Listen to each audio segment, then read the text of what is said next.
Hey, what's up, y'all? It's your girl, Miss Abby94, and you already know what it is. I'm back at it again with back at it again with another recap. Oh my goodness, y'all.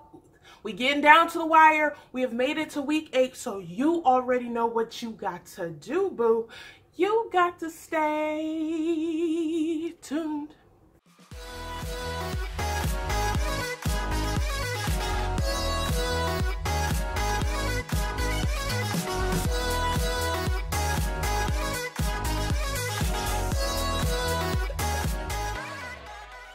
Hey, what's up, everyone? Happy new week and welcome back to my channel. If you do not know me by now, my name is Abby, also known as the black girl who watches The Bachelor and Bachelorette, and you are tuned into my week 8 recap. Okay, we have a lot to get into this week. This week was the week of hometowns.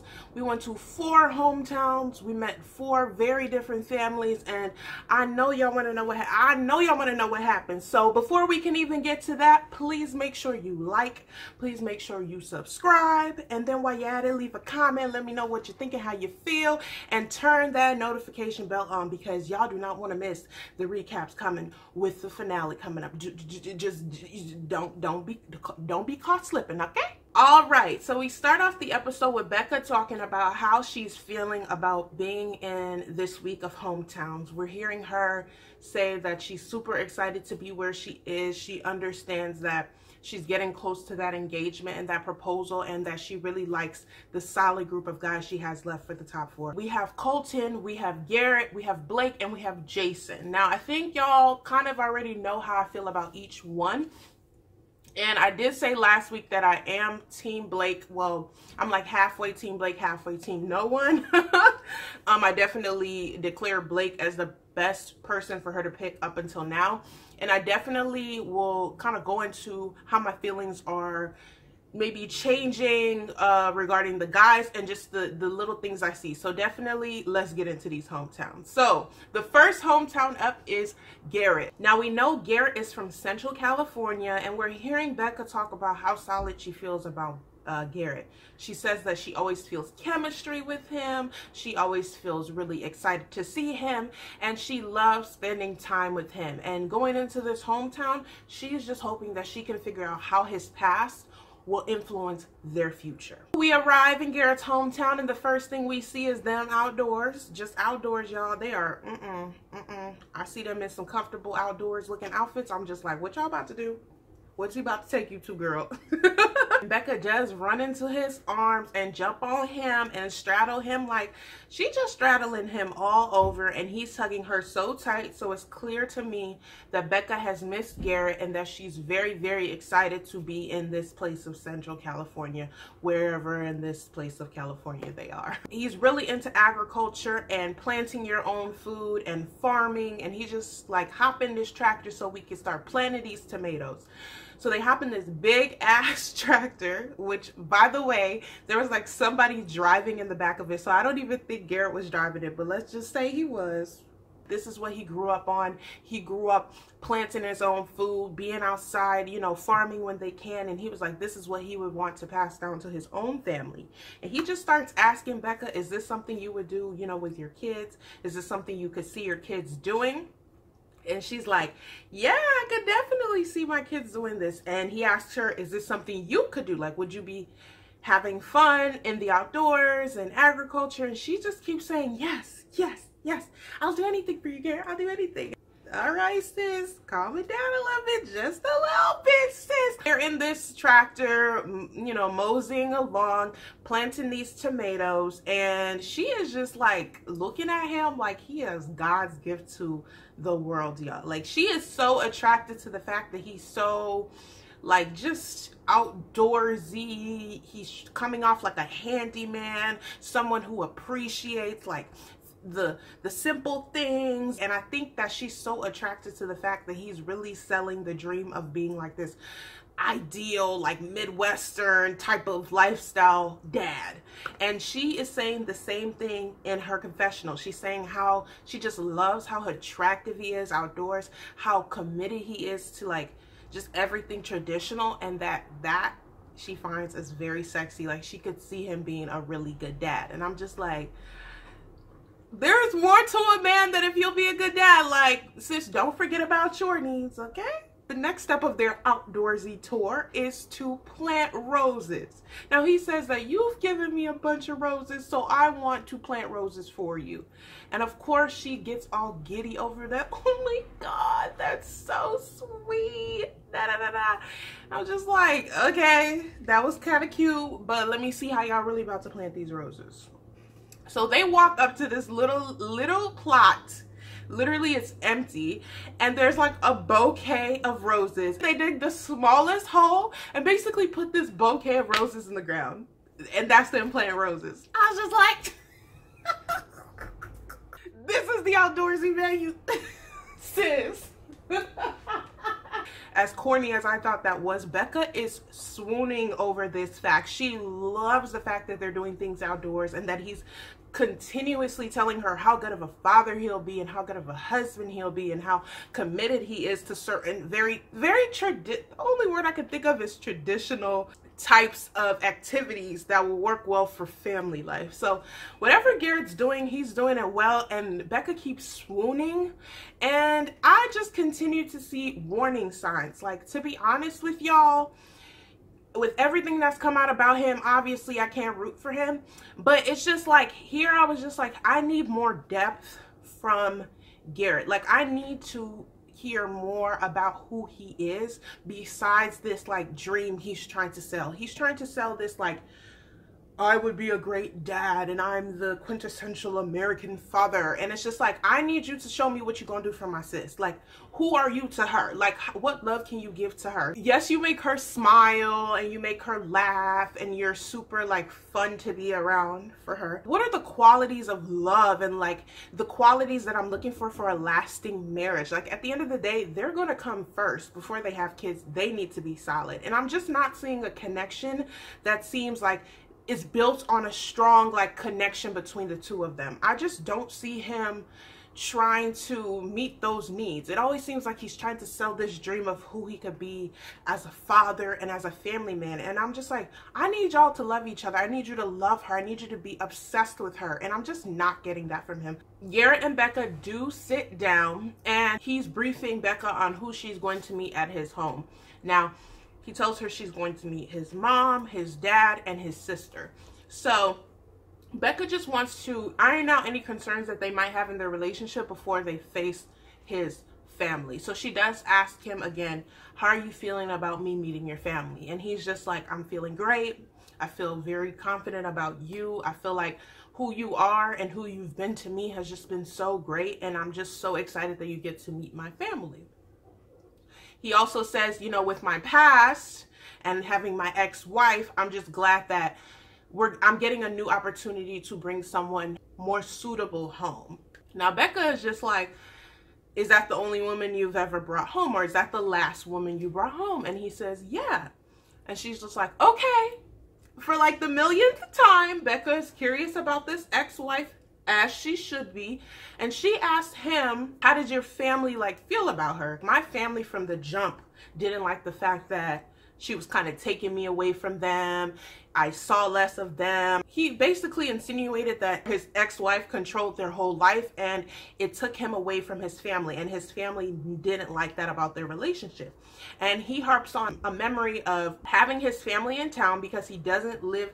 When he was married to his ex-wife, he lived in Nevada while they lived in California. They were only there for a couple of days, and my ex-wife wanted to control everything we did. Like, I didn't even get to see them when they were in town. And he was like, that's when I knew that she's just like a manipulative, controlling person. It made me do everything she wanted to do and kind of had control over me. Again, as if I'm almost begging Garrett's ex-wife to come out with a tell-all. I'm begging her to do an interview with E like, this is what my good sis needs to do, because this is damn near defamation of character. Like, if she didn't do the things he says she did, her ass needs to come out now, because this guy is literally dragging her for filth on TV. Like, I've never seen someone so tasteless, so quick to throw someone under the bus like Garrett has. Like, not one time, not 2 times, but 3 times has he talked about how terrible his ex-wife is. Like, I have not heard him say one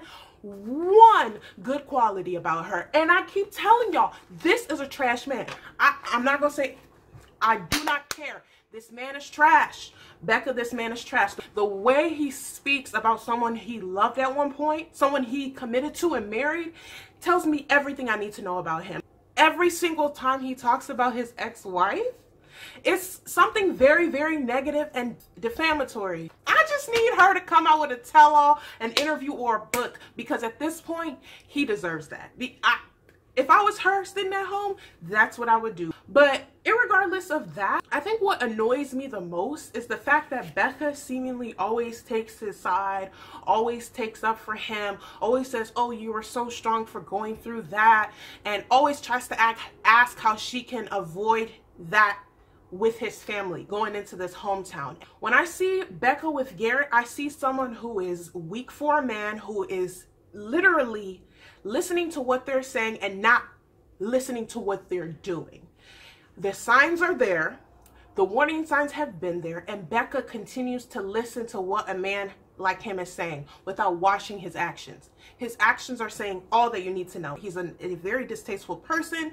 He seems to be very, like, hateful and hurtful when he's hurt, and he is someone that I would not want to have ever said is my ex, because look at what he's talking about as his ex. Again, I know nothing about what actually happened, and honestly, I don't need to hear anymore, because all he said is negative things. But at the end of the day, Becca always comforts him and says, oh my God, that you went through that. That was so hard. You're so strong. And it's like, you do not know all of it, and you're accepting a man who has a lot of warning signs. And I'm over it, and I'm annoyed, and I'm pissed.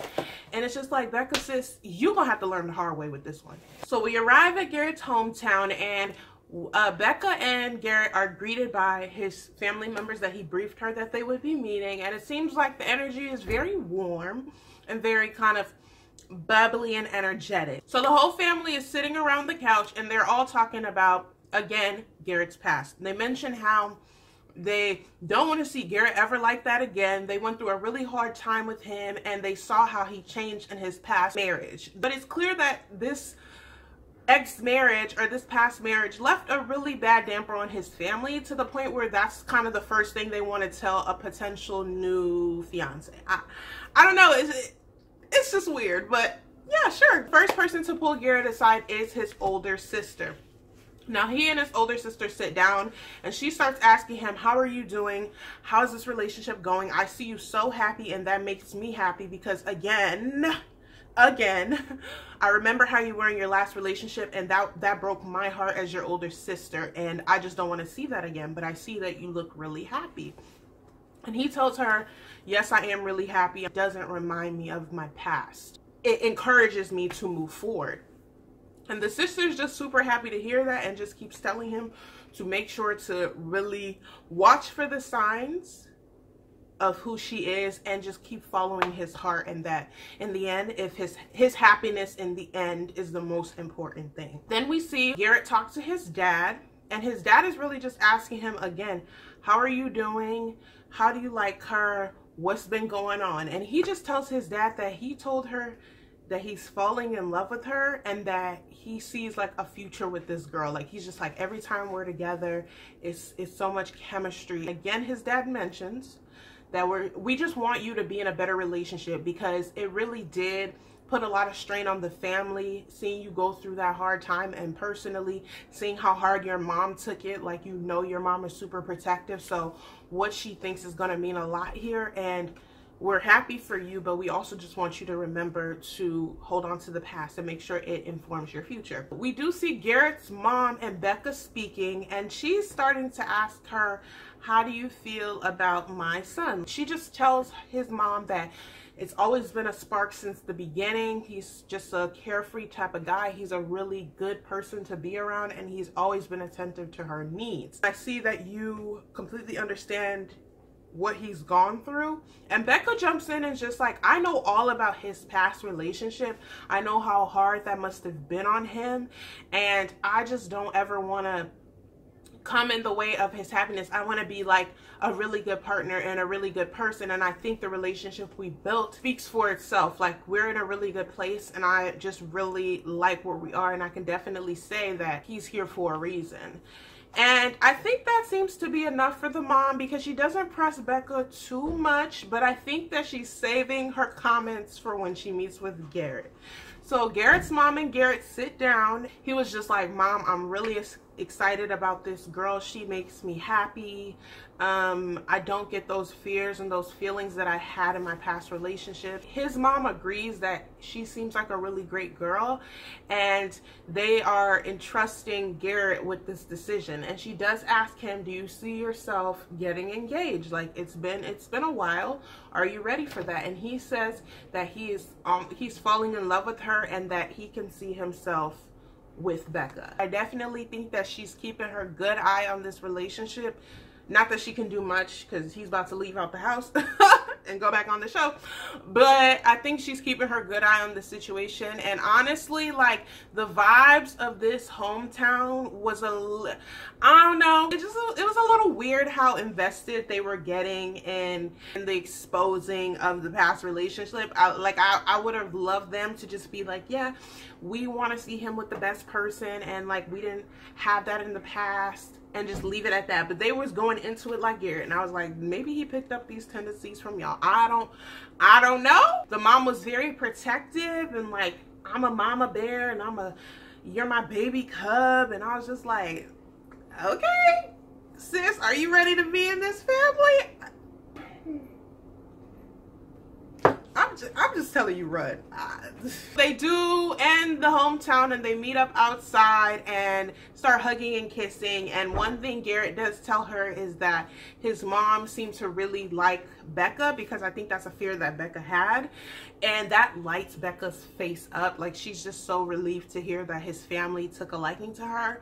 And I think, again, Becca's so trying to please Garrett's family and make them like want her, which is kind of concerning to me, because I didn't feel like this was like Garrett's family trying to convince her to pick him. Like, I felt like Becca was trying to sell herself to this family. I don't know.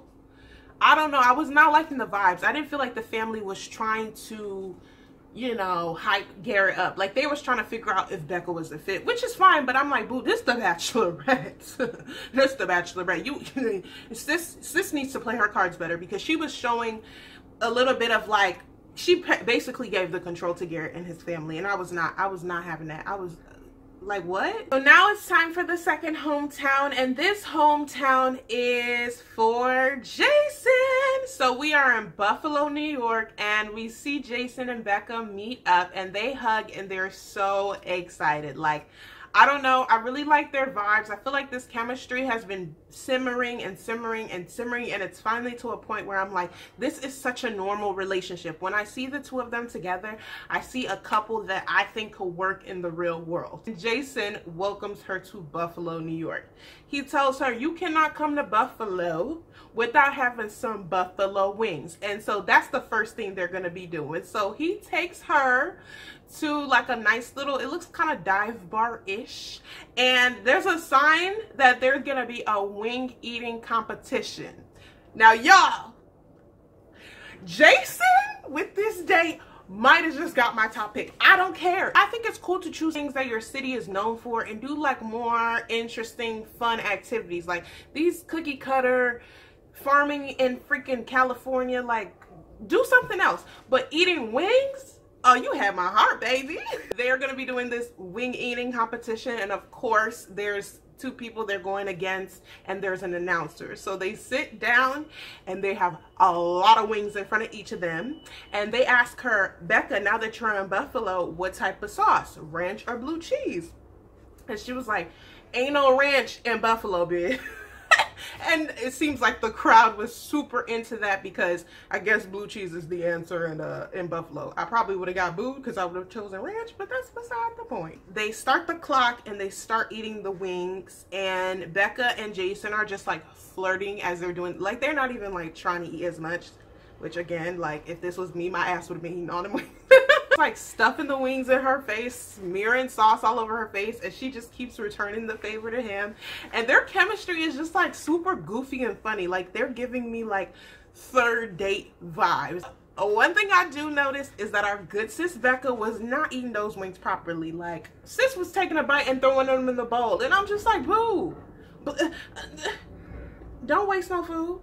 They do end the competition, and it just looks like the whole thing was just mostly for fun and not about counting how many they could eat, because they barely made a dent in their bowls, okay? So the second activity that they are going to be doing is Jason is taking her ice skating. And I can definitely see that their relationship has been the most organic of them all. It's been the one that has definitely progressed at the slowest pace, but at the same time I see a very strong foundation because of it. I see someone who can make Becca feel very comfortable in her own skin, kind of make her forget that they're on TV. Like I just love the vibes that I was getting from Jason and Becca's date. Like it was just all fun vibes all around. And so they're just skating around this ice rink and just giving me all the feels. Like I was definitely in my feels, y'all. He does tell her that she will be meeting his mom, his dad, and his brother, his older brother.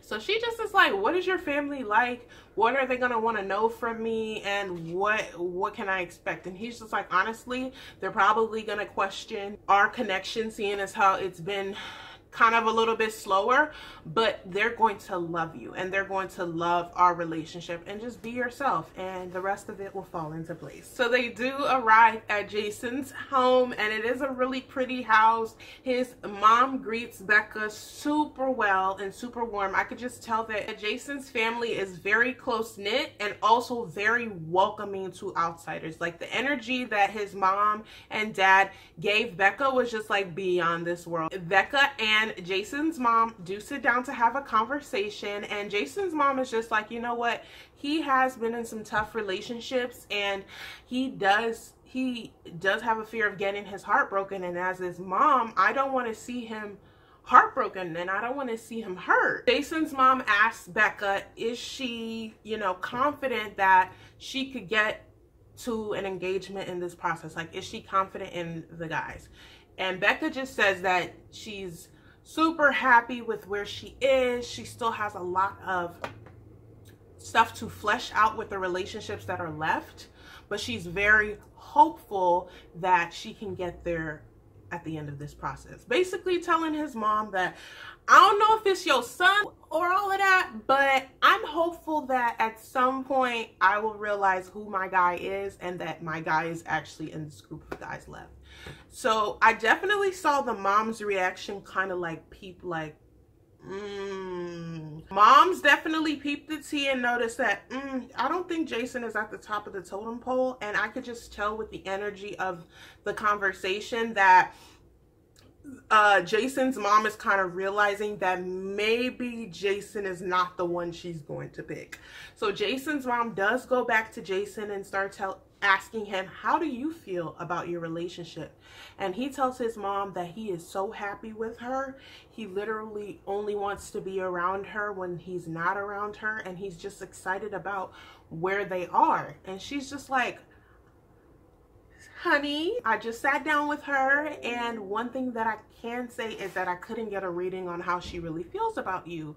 And basically tries to break it to Jason that you need to maybe start getting prepared for the fact that you might not be the one she picks, because I was not getting overwhelming confirmation from her. Jason does sit down and talk with his brother and his brother's husband, and they do talk about how they had a conversation with Becca and that they absolutely love her. They were just gushing over her and telling him, like, I can see why you're into her, like she's really a catch.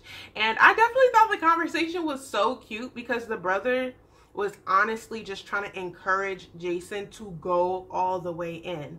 Jason starts telling his brother that he hasn't completely told her how he feels, even though he is in love with her. He's only told her he's falling in love with her, and he starts explaining how he knows he's in love. He's like, every time she's gone, I just want to be with her. As she's upstairs, I want to be talking to her. Like, I just want to be around her all the time, and I miss her when she's not with me. And so I haven't told her that, but I don't know, it's just how I'm feeling. And the brother is just like, bro, what are you doing? Like, tell her how you feel, put your all out there, and like leave the rest on the table. The family does say goodbye to Becca. It seems like they all really took a liking to her, especially the brother.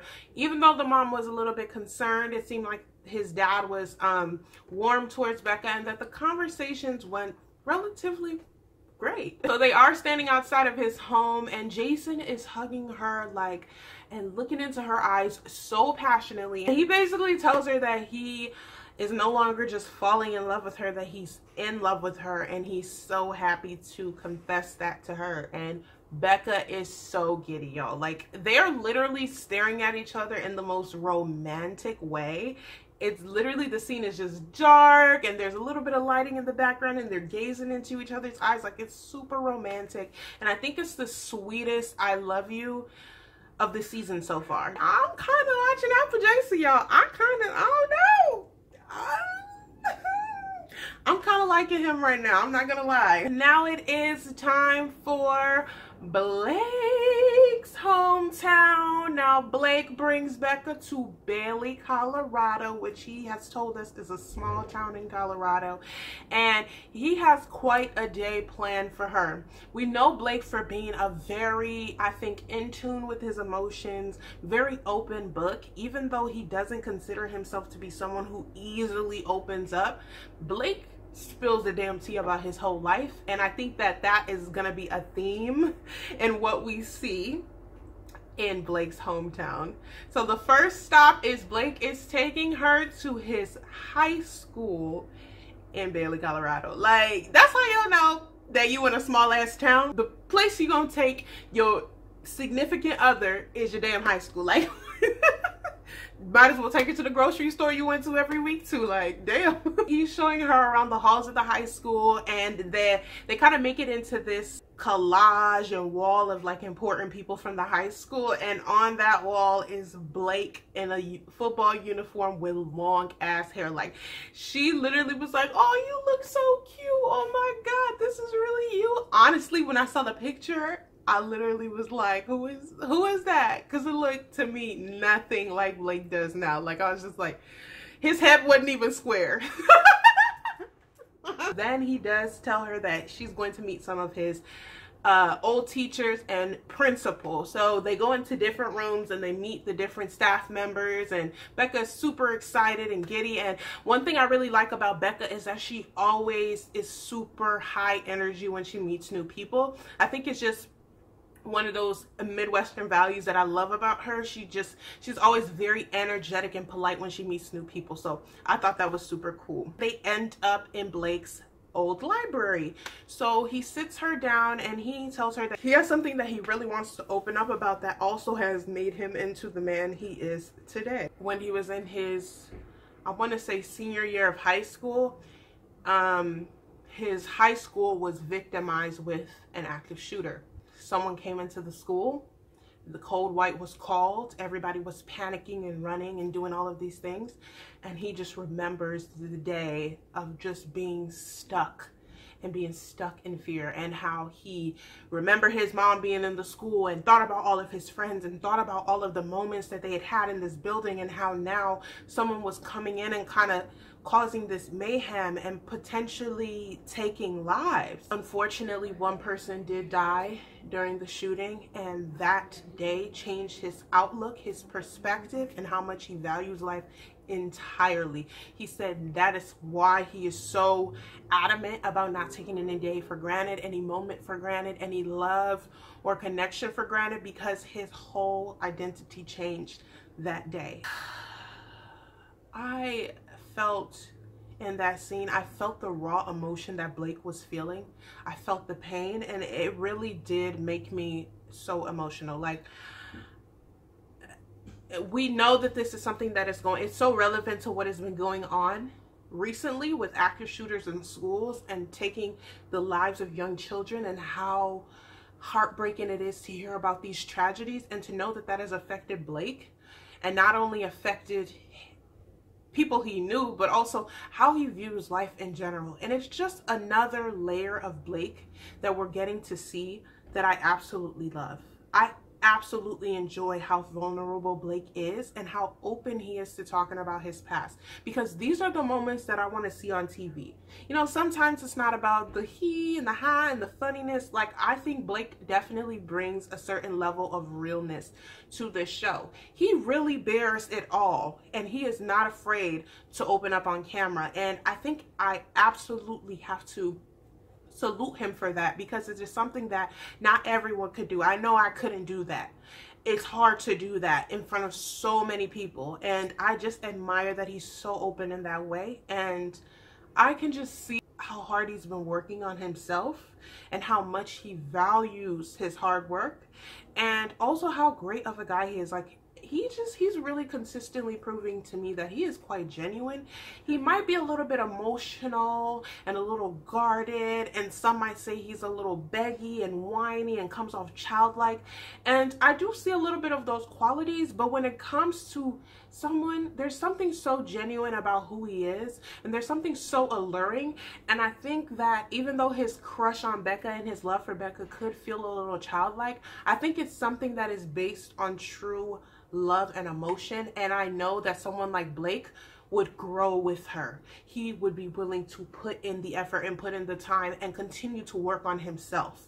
That's more than I can say about some of these other guys. I see Blake pushing himself every day to grow and to make sure that his life experiences push him to grow, and everything he talks about lets me know that he's that type of person. He's going to push Becca. He's going to encourage Becca to grow as a person, and that is a partner that I would like to see her with. Even though I've struggled with, you know, accepting her being with any of these guys, if I had to pick anyone, again, it would be Blake for this reason, because it's just a genuine thing, y'all, and it's really beautiful. It's really beautiful. Obviously, Becca is super saddened to hear this news. She's just like, I can't even believe you went through that, but thank you so much for sharing. Becca's appreciative of who Blake is, and appreciative that even though things have happened in his past that have caused him pain, but all of those things happened so that he could become the person he is today. So she's appreciative for that.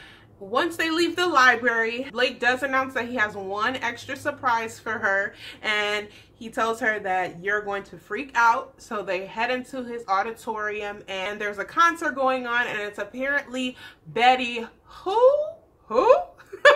Becca announces that this is like her favorite artist ever, and she's so excited. Like, she's in the crowd, fangirling, dancing, singing along to this music, and I could tell that Becca is definitely a fan of whoever this is, and this was a great way for Blake to lead into his hometown date and ease Becca up. So definitely good job, Blake. So they do head off to Blake's home. Blake and Becca are greeted by his family. Even though they were or are divorced, they are in the same household, so there must be some sort of cordial agreement when it comes to Blake, so that's good.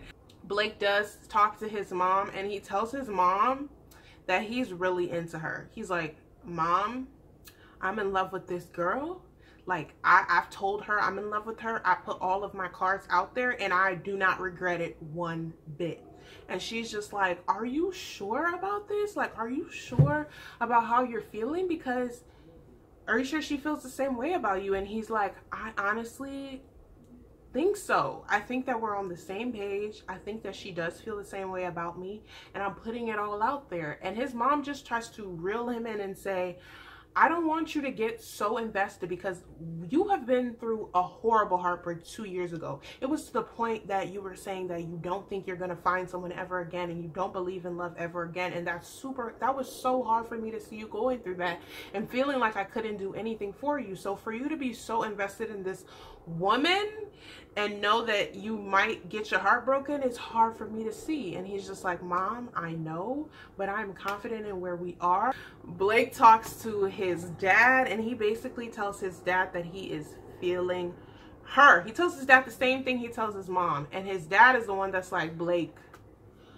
are you sure, bruh? Like, are you sure you're ready to go through heartbreak? Like, are you sure she feels the same way about you? And he again tells his dad, I don't know all of the answers, but I do know that I want to continue to put myself out there because she's worth that. Our relationship is worth that, and it's worth putting everything on the line. It's going to be the glitz and the glam. It's going to be the fighting and the arguing and the hard stuff. And he tells him that, yeah, Dad, we've obviously talked about the divorce, and today I just told her about the school shooting. I've told her about all of the things that really have made me who I am today, and she's accepted me for them, and she's shown me compassion and a caring side of her. And I definitely think that this is someone that I want to marry. This is someone I see myself with. So Dad, I feel good about where we're at. Okay, son, okay, you shut my ass up. Like, one thing Blake had was them receipts and them answers, okay?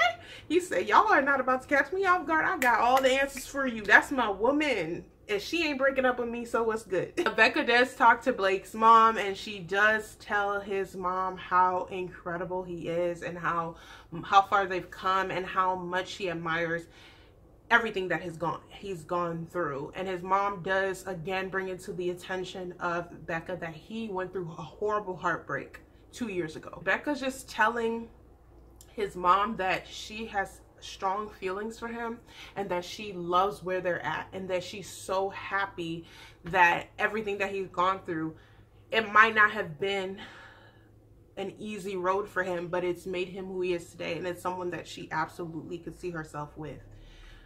And I think that's the right thing to say to the mom, because the mom is like, okay, that's good to hear, and like, thank you for coming out here. Remember about his heart and remember about his feelings. And I think in the end, that will lead you to the right choice. Again, Blake is spilling to his family how much he's into her. And we're seeing that his parents are a little bit doubtful about how much Becca is into him. I don't think they doubt that she likes him, but they're a little bit worried about what happens if she doesn't pick Blake. Like, they've asked Blake countless times, have you thought about what happens if she doesn't pick you? Have you thought about what you're going to do? Have you thought about what the real world is going to look like with fighting and arguing? And are you prepared for that? And he keeps telling them vehemently, I am prepared for all of the things you're asking me about. I'm prepared to do it all with her. His hometown is over. Honestly, I'm getting the feeling that they're setting our bro Blake up for failure. I don't know what it is, but they're previewing how Becca is saying she's already confirmed how in love with Blake she is. He tells her he loves her on this hometown, and she says in her confessional that she feels the exact same way, she just hasn't told him.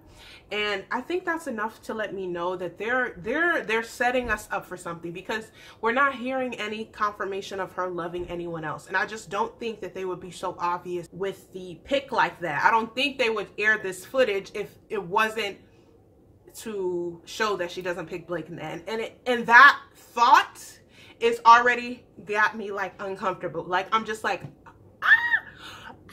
like, Blake is going to be shattered. He's going to be crushed. And I genuinely will be praying for him, because I worry for how he's going to take that if he does not get picked. Because every little bit of like footage they're throwing in is I think, to kind of throw us off, because it's just too obvious if he's the one that she picks. I'm definitely worried for Blake, and I'm worried, just like his family is, about how he's going to take it if he does not get picked.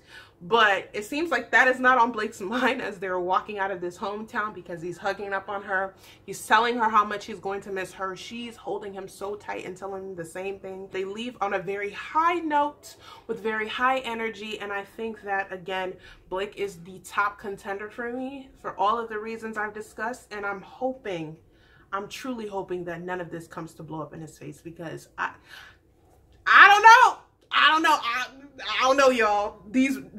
So now we are headed to somewhere else in Colorado. We're headed to see Colton in his hometown. Now, we already know the chemistry between Colton and Becca has been very physical. I think that Colton has made it to this point because Becca wants to see what that mouth do. She's trying to get into that fantasy suite with this man, and she's trying to figure out, I think on this hometown, she's trying to figure out what his family is really like, how much coin they really got.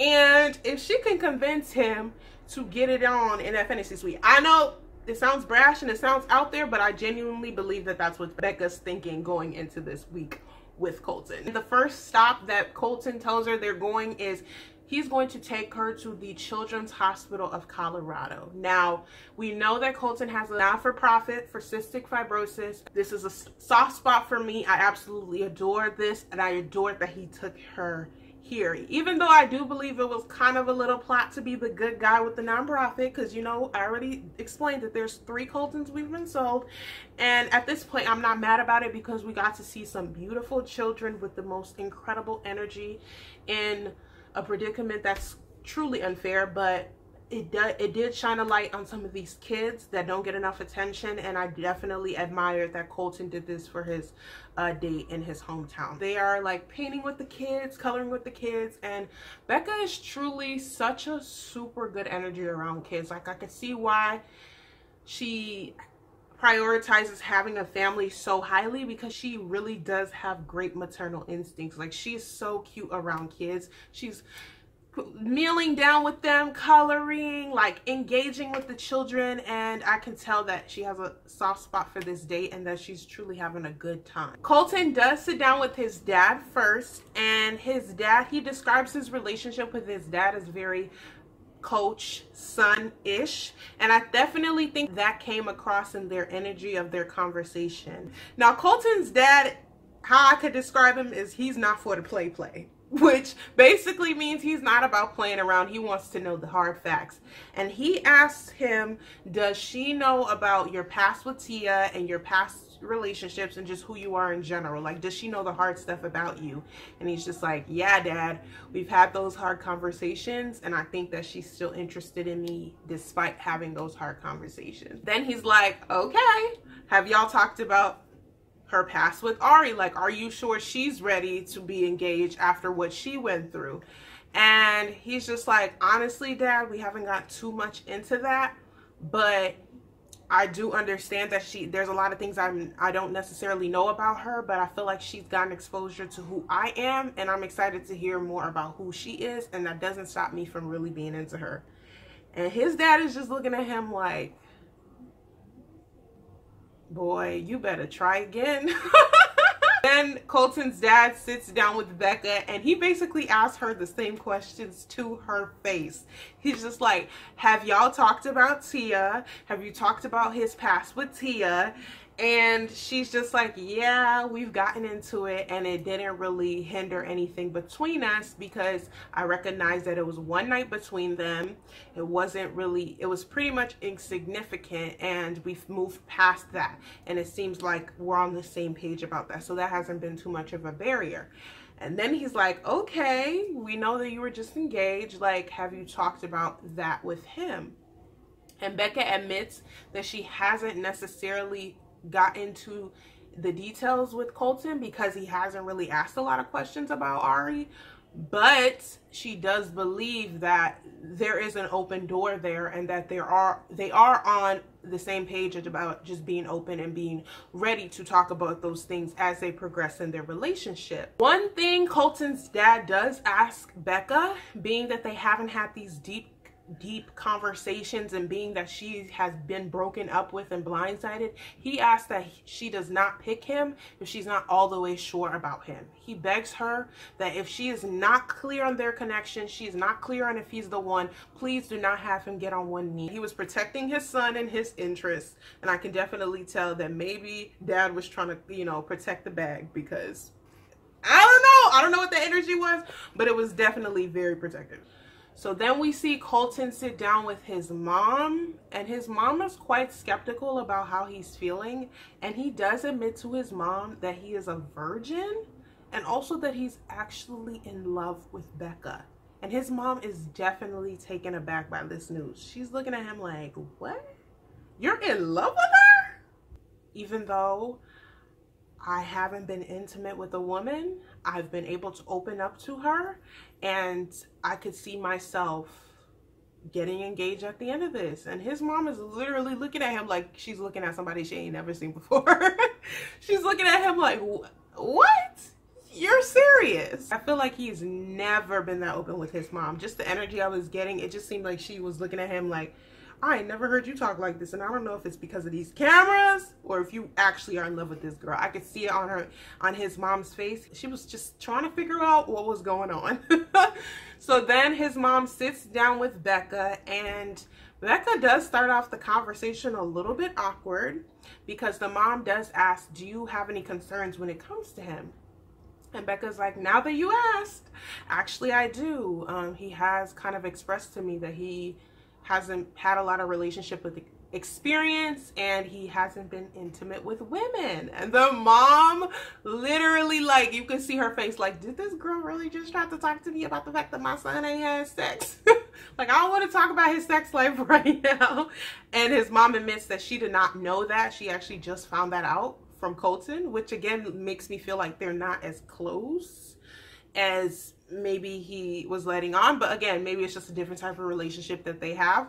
But she's just like, yeah, we don't really talk about that. That's my son. We don't talk about that type of stuff. And Becca tries to reel it back like, oh, his mom was not feeling this conversation. Let me smooth this over. So she's like, obviously, I know you guys don't talk about that, but I just wanted to hear from you if you feel like he's ready to commit to a proposal, to a relationship. Do you feel like he can do that? And the mom is very, very honest in saying that before this day and before the talk she had with Colton, she would have definitely been a little bit skeptical to say that Colton is ready. But after talking to him in this hometown, she feels like he's a completely different person, and if he has the right person, he will be ready to commit. I think what we've gotten from this is that Colton is very sure about Becca. He's told his family that he's in love with Becca, but his family is very skeptical about if Becca is the one for him. Just based on the energy, those are the concerns that I am seeing. But that does not stop Colton, as they're walking out, from telling Becca that he is in love with her. He's not falling in love. He's not almost at love. He is in love with her. And the smile I see on his face is something that I have yet to see from him this season.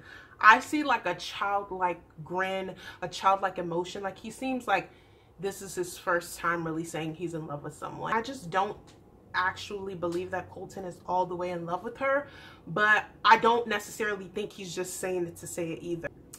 Yeah, it was cool to see. You know, I'm not the biggest Colton fan, but I also wasn't like completely throwing up during his time, so I guess we've come a long way.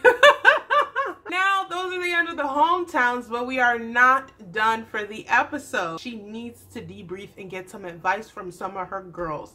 And by girls, of course, we mean some past castmates from her season of The Bachelor. They bring in Tia, they bring in Becca M, my girl, my good sis. They bring in Cien, my other good sis, and that other girl who I never can remember her name. What's her name? She like Tia's one of Tia's good friends and one of Becca's good friends. What's her name? What's her name? I really can't remember her name. Y'all know who I'm talking about, the brown-headed girl. She sits down with all of them and they're all just grilling her about where she's at and who is left. So she informs them that she just went on the hometown dates. And they're like, oh my God, spill the tea. How did each one go? So she says she went to Garrett's hometown and she's so into him. Like, she tells them that their chemistry is undeniable. I went on my hometown with Jason and she's just like, he always makes her feel so confident and so good, and she loves how lighthearted their connection is. And all the while she's talking about these different connections, they keep panning to Tia, and Tia's face is looking very awkward, very uncomfortable. She's looking like she's waiting for Becca to drop a bomb on her, and she's just not looking excited for Becca. So I was definitely looking at her like, what the hell are you looking at? Why are you looking uncomfortable like that? Like, why are you not smiling? But anyway, then Becca says that, oh, I went on my hometown with Blake, and she just tells them, I really like him. And they all start being so happy for her. And then Becca tries to, you know, slide in that her fourth hometown was with Colton, and that, you know, she got to meet his family and it was a really good time. Now, Tia's face dropped all the way to the floor. Her face damn near should have been on the floor, flat as a pancake, because she was so shook. As soon as she heard Colton's name, she's like, Becca, can I pull you aside? And Becca's literally like, what, already? Like, I haven't even talked to y'all. I haven't even debriefed with y'all. I haven't given y'all more information. Like, you already trying to pull me aside? Like, what's good, sis? She's like, yes, can we talk? So she takes her aside and she's just like, to be honest with you, ever since I told you about our past, it's really heartbreaking, and it's been making me sick to my stomach to think that he's still here, because I still have feelings for him. And Becca's literally like, wait, really? For real? Are you sure? And Tia's like, I'm so sorry to do this to you, but I still have feelings for that kid. And I'm just like, ah!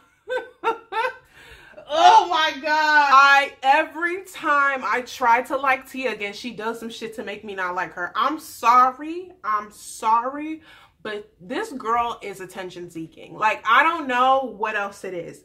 I honestly think that she genuinely has feelings for Colton. I don't doubt that. But just the fact that she has the audacity to come on here and tell her, like, I feel like Tia still cannot stand the fact that she wasn't picked as Bachelorette. Like, she has to be known. She has to make a statement. She has to be a part of Bachelor season 14. If she's not the lead, she needs to make a splash. And it's so desperate looking. It's so annoying that she comes on here after telling Becca, go ahead, I'm good. You coming back right in Final Four to tell her, oh, I still have feelings? Like, sis, go sit down somewhere. I'm so annoyed. First of all, I'm annoyed that Colton even came on this season, because this was the outcome I knew was going to happen. And second of all, I'm annoyed that Tia came on this season just basically telling Becca to let go of a guy who she has made to top 4. Even though I don't want Colton for her, I'm annoyed that this has even been the outcome of this whole triangle. Like, I wish Tia would have just told her that a couple of weeks ago, and then I wouldn't call her attention seeking, because this move right now really irritated the F out of me. She put Becca in a super unfair position, and even though I feel like Becca should have been let him go, she has no obligation to let him go now. Becca accepts it. She's like, that's really hard to hear, but I'm gonna take that into consideration. Back with the other girls from this season, they're talking, and her name is Caroline. So Caroline was like, oh my gosh, they're both my friends, and all I know is Tia this whole time will be texting me about how sick she is and how sad she is that Colton is still on the season, and blah, blah, blah, blah. That's another attention-seeking one, whatever. And, and so she's just like, I know how hard it is for Tia, and I know that she doesn't want Colton to end up with Becca, because that would be really hard on her. It definitely tainted seeing all the rest of the women that I absolutely love with just this trashness. Like, I'm just like, this is why his ass shouldn't have been let on the season to begin with. It's time for the rose ceremony. Becca starts saying in her confessionals how this is the hardest one yet, and she already knows that she's about to blindside someone. We do see the guys walking in, and Colton does greet Chris Harrison, and they have literally the most awkward conversation ever. Colton is just like, well, I know we're going into the fantasy suite, and I know what goes on in there, and I'm a little nervous. Like, basically, Chris Harrison, do you have any advice? Chris Harrison is literally looking at him like, you really just asked a grown-ass man about sex? Y'all two are grown adults. If you're worried about what happens in the fantasy suite, you two will talk about it. What happens in there is between y'all. And I could just tell that Colton was a little bit embarrassed that he asked that. And I'm literally like, bruh, like, why would you do that and get it together? So the guys do get lined up for the rose ceremony. As we heard, Becca feels super sad about what she has to do. But she knows it has to be done and she has to follow her gut. She does give Blake the first rose, Jason the second rose, and for the third rose, she does give it to Garrett. Now, Colton is looking super blindsided. He's looking super confused, super sad. And Becca definitely knows how hard this is and how blindsided he is probably in this moment. So she does walk him out and tell him that she just had to follow her heart. She listened to his dad when he said, if you're not sure about Colton, please send him home. And that's what she's doing. I was a little bit shocked that she didn't mention anything about Tia. And I think it just gave brownie points for Becca in this moment, because I do think that Tia influenced this decision. Even though she said this is what she was going to do all along, I do think that to a certain extent, hearing that Tia was still into him pushed her over the edge, and she just couldn't do that to a friend. So even though this is a hard breakup between Colton and Becca, I do think it's the most fitting choice for right now. Colton is taking it relatively hard, but I don't have any doubt that he's going to bounce back and probably get with Tia. That is pretty much the end of week 8, y'all. These hometowns were all over the place. Honestly, I had a lot of trouble getting through this week. I rolled my eyes at so many points. I literally was crying, laughing at so many points. I was cracking jokes, texting my sisters, doing all of that to get me through this episode because I truly struggled with it. But I think it always helps to talk about what happened. I hope y'all enjoyed this recap. I hope you enjoyed the assessments. We're getting really close to seeing who she picks. And all I know is if she does some fuck shit, if she picks Garrett, I'm going to drag her ass for filth. I'm going to give her all the reasons as to why I cannot see it working. But we have some ways to go till then. But definitely thank you so much for your support. Again, if you have not subscribed, subscribe, like this video, share this video, and let me know how you feel in the comments. Okay? Y'all have a good one, and I'll see you next time.